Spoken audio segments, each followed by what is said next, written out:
കൊടുമ്പിലെ ഊരുവിലക്കിന് നേതൃത്വം നൽകിയ LC സെക്രട്ടറിയെ CPM ഒരു മാസം നിർബന്ധിത അവധിയിൽ പ്രവേശിപ്പിച്ചു.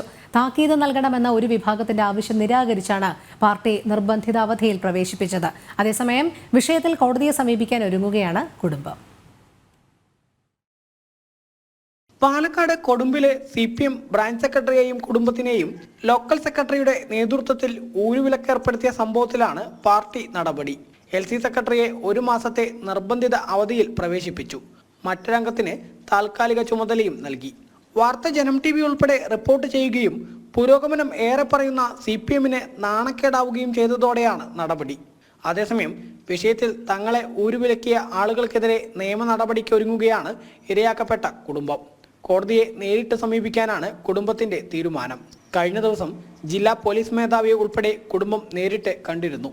വ്യാജ പരാതി ഉണ്ടാക്കി തങ്ങളെ പ്രദേശത്തെ ക്ഷേത്രത്തിൽ ഉൾപ്പെടെ ദർശനം നടത്താൻ അനുവദിക്കുന്നില്ല എന്നും കല്യാണം ഉൾപ്പെടെ വിശേഷ പരിപാടികൾ പങ്കെടുക്കുന്നതിന് വിലക്കേർപ്പെടുത്തിയെന്നുമാണ് കുടുംബത്തിന്റെ പരാതി. വിലക്ക് പിൻവലിക്കാൻ 50,000 രൂപ തെറ്റിപ്പണം ആവശ്യപ്പെട്ടെന്നും കുടുംബം പറയുന്നുണ്ട്. ജനം, പാലക്കാട്.